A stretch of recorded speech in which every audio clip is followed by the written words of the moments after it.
booy wax ne ces six derniers mois bu amee deux opposants qui ont été très virulents envers Macky Sall mën naa wax sincèrement ne yow la ak Ousmane Sonko mais pourquoi yow malgré li ngay def yëpp malgré li ngay wax yëpp même les gens du pouvoir à un moment donné dañ doon casse ci ligne éditoriale Sen TV pourquoi dans la tête de l'opposition sénégalaise ak de certains hommes politiques pourquoi ñuy jàpp toujours ne vous êtes là vous êtes l'opposition à Ousmane Sonko vous êtes là pour le compte de Macky Sall pourquoi loolu mënul dañ ci seen xel yi. mais suñu borom xel yi lay waxal vous êtes témoin de l'histoire Macky Sall en 2011 qu'est-ce qu'on disait de lui moom mooy toogu Ablaye Wade ba sànq maa ngi xool benn article ku def benn article di wax ne M23 méfiez-vous de Macky Sall mooy toogu Ablaye Wade c'était le 9 février normalement 9 février 2012 bu mu juumul bu subaa la ñuy comprendre bu subaa ci la ñuy comprendre kan nga dégg muy wax ne Bougane toobu Macky Sall la ñan ñoo koy wax l'APR n'a pas intérêt à le dire le PDS n'a pas intérêt à le dire keneen ak keneen amuñu intérêt à le dire xam nga ñan ñoo am intérêt di wax ne Bougane toobu Macky Sall la ñi Bougane nekk menace pour seen leader ñooñu rek la ñi Bougane nekk menace pour seen leader ñooñu ñooy wax ne Bougane toobu Macky Sall la nee naa la booy lim ñi jàkkaarloog Macky Sall di ko jox hard time danga ma ciy boole. waaw mais ma ñëw. boo fàttalikoo ci événement yi fi amoon en mars dama jóg taxaw bokk ci ñi xeex jamono boobu mu jafe woon lool nit féeteek Ousmane Sonko ma jóg dem féete ak moom taxaw xeexal ko parce que lu ma gëm la may mun a je ne triche pas si je suis d'accord avec toi nii laa lay def yeah su ma waree jooy damay jooy su ma waree ree damay ree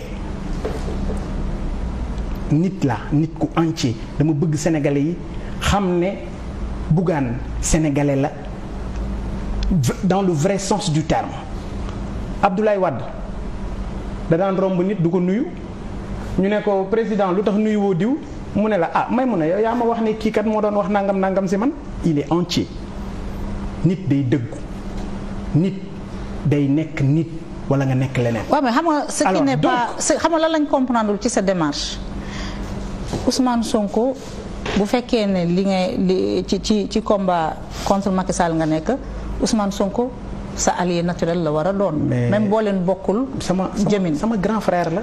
il n'a pas manqué des moments où nga égratigné ko génn na livre am nga wax ci sa xalaat ça n'a pas beaucoup plu ci temps wu inondation ya def nga sorti sànni une pierre dans son jardin moom mu tontu la tontu bu metti ne Sénégal la ñuy gis des opposants yoo xam ne du ñu opposé wu à Macky Sall c'est des opposants de Macky Sall qui s'opposent à l'opposition mais loolu yëpp bi mu weesoo man sax je trouve Ousmane Sonko très conciliant en ce qui te concerne à chaque fois dafay fàttewaat mu dellu siwaat ak yow dama doon wax ma ne mais Ousmane Sonko moom Bougane malgré les coups yi ko Bougane di asséner parfois voilà dafay dellu siwaat ak Bougane est-ce que yow tey bu fekkee ne Sénégal rek moo la ñor est-ce que yow tey war nga jàmmaarloo ak ku mel ni Ousmane Sonko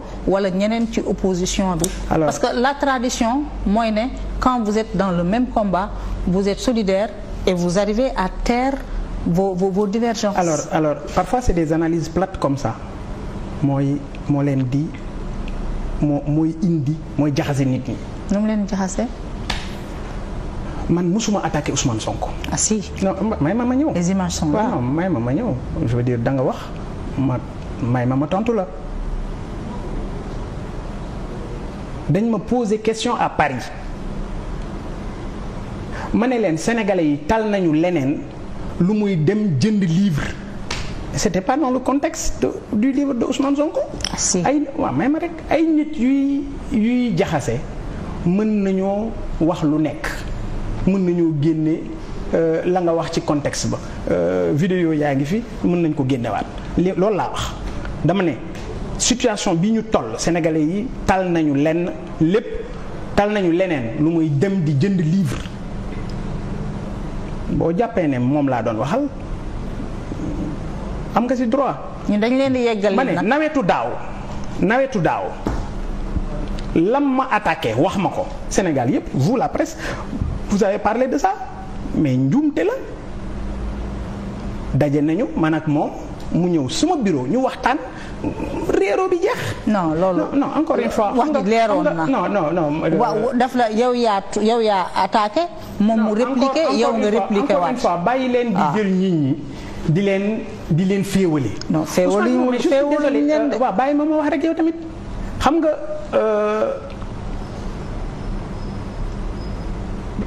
ki jiite woon Dakar Dem Dikk. Moussa Diop. defe naa moom la bi mu peinturé bus yi marron dañ ko wax ne ko lu tax nga def ko mu ne leen dama am étude bu ma def buy wane ne beige marron moo gën a nangu ñame tilim kenn gisut lenn ci loolu amut lenn luy firndeel loolu les gens ont pris ça dagg ko teg ci taabal ji tey pourquoi on cherche véritablement à créer une dualité Bougane Ousmane Sonko. dualité mënul am sax. non mais dama tax ma ne la donc kay pourquoi tu. loolu noonu yow yaa ci am intérêt. d'accord donc pourquoi ñu ciy wax. passons à autre chose. dualité mënul am donc passons à autre chose. et puis beneen sortie bi nga def ne li nga gis foofu ay affaire u dëmm la. oui. ne li nga gis foofu ay affaire u dëmm la. vous pensez que war nga tenir propos yooyu. vis-à-vis de gens yoo xam ne vous partagez les mêmes principes le même combat. mooy encore li ma wax. ah je dis. man duma naafeq moom mooy def nii man li ma gis li ma wax li ma sentir loolu lay teg ci taabal ji je ne fais pas partie de ces gens yuy gëmloo réew mi ne il faut être un homme d'État c'est quoi man su ma gisee nit rey nit duma ko denc dama naan la diw mii moo rey diw mii parce que man dama bëgg sénégalais yi jàpp ma comme ni ma doon bu ma gisee ay nit ñoo xam ne ay nit ñu ma respecté woon ñu nekk ci yenn logique yi mel ni ay xale damay am lu ma metti et c'est ce que j'ai extériorisé may mën a lan nga bëgg pour que man ma nekk di jouer quelqu'un est venu dans mon bureau pour me dire boss il faut que tu apprennes à jouer je dis fi ma jëm c'est trop sérieux les Sénégalais ont besoin d'autre chose que ay nit ñuy jouer nee naa la encore une fois awma benn problème avec qui que ce soit yow yaay ñëw ne ma dafa am ñu jàpp ne un pion de Macky nga ma ne je ne suis pas dans des deals je suis un successeur potentiel de Macky. de Macky Sall mais sànq wax nga. et nga baal ma. ba ma jugee xeex yi ma war a xeex tey ñi may saaga tey ñi may xarab mais ñoo ma doon tàgg démb. ils t'ont applaudi. ah oui. waaw loolu moom dëgg la Sénégal moom noonu la. ce terrorisme là sur les réseaux sociaux mais aujourd'hui beaucoup de journalistes et d'analystes mais ils sont victimes de ça.